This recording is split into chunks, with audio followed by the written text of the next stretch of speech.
Padahal saya nggak punya dump truck, Mas. Saya nggak punya tanah. Bohong. Ya ini bohong untuk positif lah, bukan bohong kita tujuan jahat, tujuan Iya, negatif. benar. Oke. Untuk membangun mindset bahwa saya berpikir begini, tanah itu bisa dikondisikan lah. Dump truck itu bisa dikondisikan lah. Kita merasa nggak punya duit, nggak punya modal, kita hanya punya kemauan, punya keberanian, punya pikiran. Itu modal kita, Mas. Nah, orang suka selalu keliru atau sering keliru bahwa modal itu selalu dengan uang. Selalu dikatakan bahwa modal itu ekuivalen dengan uang. Kalau saya tidak. Uang adalah instrumen paling terakhir untuk menentukan kesuksesan setiap orang. Itu saya. Silakan dicoba. Gitu. Nah, singkat ceritanya, Mainkan itu memberikan saya kesempatan dan saya tanyakan, kapan pembayarannya? Kalau saya nyaplai setiap hari.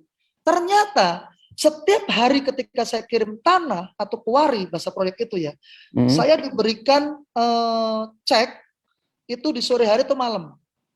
Besok paginya sudah ditukar di Bank Permata saat itu, Mas. Waktu itu Ya, berarti nggak sampai 24 jam ini proyek bisa cair, Mas. Oh.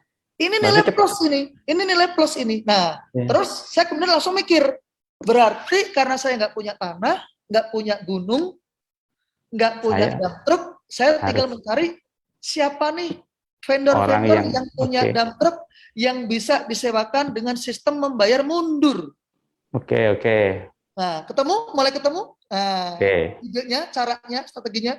Singkat ceritanya, saya kumpulkan kontak-kontak person, termasuk nomor-nomor telepon para vendor dari koran, dari Google. Itu kurang lebih sekitar 60 kontak person, 30 sampai 60 itu ada lah, Mas. Dari sekian kontak person itu, akhirnya ada satu penyewa dump truck yang punya puluhan dump truck yang nganggur, Mas. Oke. Semesta mendukung, Mas ya? Oh iya dong. Makanya kalau kita mencari sesuatu itu, kalau ditolak nggak dapat, itu bukan berarti nggak ada, Mas. Hanya belum dapat. Tuh. Mantap. Itu pola pikir yang harus dipegang. Kadang orang-orang kita kalau mencari sesuatu itu kalau belum dapat langsung balik kanan nyerah, Mas. Yang parah mencari sesuatu di luar rumah nggak ketemu, nggak dapat, pulang rumah masuk kamar tidur nangis, Mas, sama istrinya. Itulah ya. Kalau mencari sesuatu belum dapat gampang. Jurusnya cuma satu, next. Nggak dapat lagi, next. Next itu apa artinya? Cari berikutnya. Cari yang lain. Tambah datanya. Cari terus. Tuhan tidak akan pernah mengingkari umat atau membiarkan umat yang terus berusaha dan berikhtiar, Mas. Kan, gitu loh. Proses tidak akan hasil tidak akan mengkhianati proses. Kan begitu, Mas? Ya enggak? Itu prinsip saya. Makanya apa? Selama kita mau terus berusaha mencari, pasti akan mendapatkan, Mas. Itu. Nah, singkat ceritanya dapat lagi satu vendor dump truck, kemudian dia bersedia kita nego untuk bayar mundur, dia H+3, Mas, kurang lebihnya. H+3, oke. Nah, sementara dari Menpan saya dibayar hari itu juga pakai cek. Besok pagi udah bisa cair. Kira-kira urusan dump truck aman nggak, Mas? Lancar nggak? Oh, sangatlah. Itu uang udah terkumpul dulu berarti. Gitu kan? Yang kedua, kita punya masalah yang kedua. Masalah kedua itu apa? Tanah. Bagaimana saya bisa membeli tanah gratis? Kan begitu. Atau kuari bahasa proyeknya. Nah, itu kemudian saya survei ke semua pegunungan-pegunungan yang sering didatengin oleh para supir-supir dump truck. Singkat ceritanya dari sekian yang saya survei, ada tuh kalau 10 titik, Mas, lebih.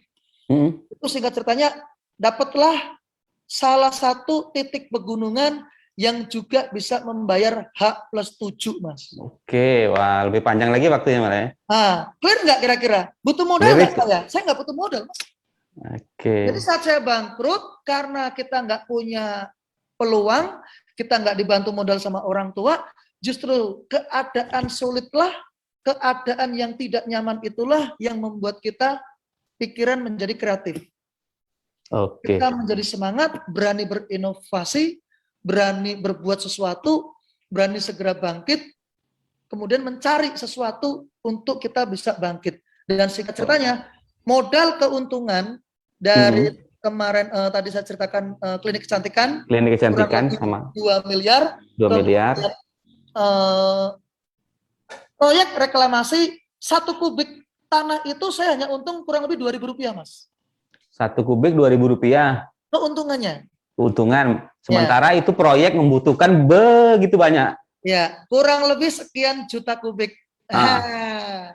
Kalau Iya, 1 juta kubik saja, saya bisa mendapatkan net profit sekitar 2 miliar, Mas. Oke. Itulah awal dari saya menjadi bisa bangkit ketika bangkrut, karena saya nggak mau menyerah, saya nggak mau rebahan, nggak mau berdiam diri, saya langsung take action, langsung melakukan listing, langsung menemukan, mencari sesuatu hingga akhirnya didapatkan, dan modal yang saya dapatkan dari keuntungan itu untuk membesarkan semua usaha sampai hari ini, Mas. Begitu. Oke. Artinya sekarang sudah banyak nih ya Mas ya usaha-usaha yang Mas Dwi bangun ya. Ya. Bidang apa aja tuh Mas? Mungkin. Ya, sampai hari ini kita masih ada trading beras. Oke. Jadi beras itu kita ambil di Jawa, kita buang ke Jakarta. Itu awal mula kenapa saya ini akhirnya memutuskan diri untuk stay di Jakarta. Teman-teman, ini sedikit saya sharingkan sekalian juga. Kadang teman-teman di Rimbo Bujang, Tebo, Jambi pada umumnya gitu ya. Kadang suka takut ke kota besar, itu sebenarnya keliru. Ya. Jakarta itu pusat dari segala pusat. Pusat pemerintahan, pusat ekonomi, pusat budaya, pusat perdagangan. Iya. Jadi apapun bisa menjadi peluang. Di sini sangat banyak peluang ketika kita mau jeli, mau belajar, mau mencoba, mau melakukan sesuatu, Mas. Begitu. Jadi ketika saya di sini nyatanya banyak peluang. Sampai hari ini trading beras masih bisa kita lakukan, kita kirim ke agen-agen dan beberapa terutama di pasar induk Cipinang. Ya, itu kita ambil dari Jawa, kemudian kita buang ke Jakarta. Itu untungnya tipis, Mas.